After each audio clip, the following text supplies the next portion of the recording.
This 8-year-old girl was unfortunately murdered. The scene discovered by the police was extremely scary. The girl was abused by the murderer, then she was raped, and finally her head was cut and hidden. Her body was left in the wilderness. Mickey was a policeman, and he conducted a long investigation. He found out that there was a teacher who was very suspicious. Everybody believed that he was the murdered, but there was no evidence to prove. One day, Mickey and his colleagues took the teacher to a place under a bridge and began to beat him cruelly, just to force him to admit his crime, but he did not say anything no matter how. The men had no choice but letting him home after that. But after a few days, the police station received a phone call, reporting that there was another dead girl without head in a forest, and the way she was murdered was the same. The victim's father was prevented from seeing his daughter's body, because Mickey said that the scene had to be protected, but truly he didn't want the man to see that heartbreaking scene. Then Mickey returned his station. He was told that someone had recorded them when they beat the teacher, and spread the video on social media. Meanwhile, the teacher was supervising an exam. He saw the students handing out a small piece of paper. He took that paper,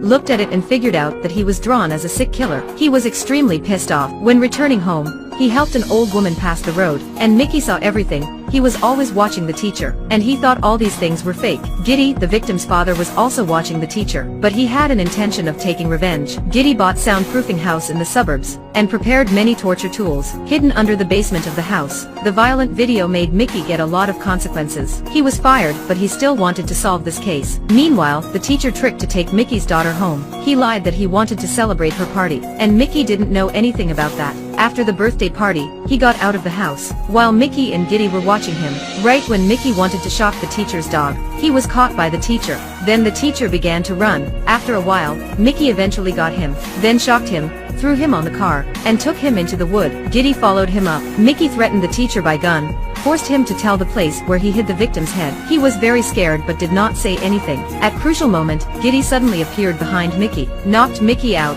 and took both of the men onto his car. When Mickey woke up, he found himself tied in a cabinet. Giddy said he was the father of the dead girl, and he took the teacher to this place to find his daughter's head and revenge.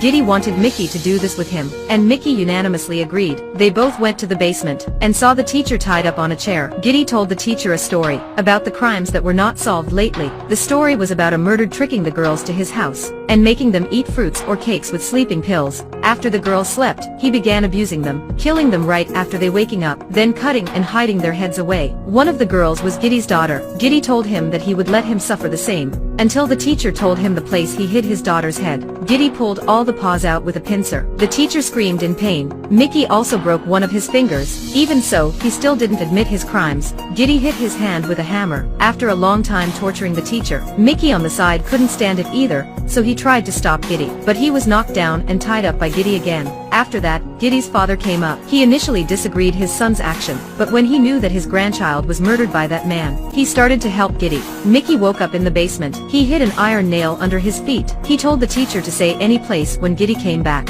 so that they would have time to get out of this place when Giddy left. Just finished speaking, Giddy and his father returned. Giddy's father burned the teacher by a torch, and he screamed loudly again. He said out loud the place he hid the head, and Giddy immediately drove to that place afterward. The father stayed at the basement to watch out the men. He ate some cakes that Giddy prepared for the teacher nearby, because there was poison in the cake, so he fell on the ground. Mickey unlocked himself, and started to unlock the teacher too, but he accidentally stopped, because he still thought that the teacher was the murdered. Finally, he left the teacher in the basement. When Mickey left, the teacher said, "You will regret." Mickey didn't care and rode a bike away. Giddy arrived the place told by the teacher, but he didn't find anything after digging for a while. He angrily drove back. During that time, Mickey met a person. Mickey borrowed his phone, and called the station. He was told that his wife was crying there, because his daughter was missing too. He came back the basement, and realized Giddy came back too. Giddy was aggressively cutting the teacher's neck, but Mickey stopped him, to ask about his daughter. The teacher could not say anything, so Mickey made him write it down, but he did not, and died right in front of them. Meanwhile, the policeman came to the teacher's house to look for clues, but they did not find anything valuable. The police left the teacher's home, but they didn't know that Mickey's daughter was on a bed in the secret room, and she was not alive anymore. That's the end of this movie.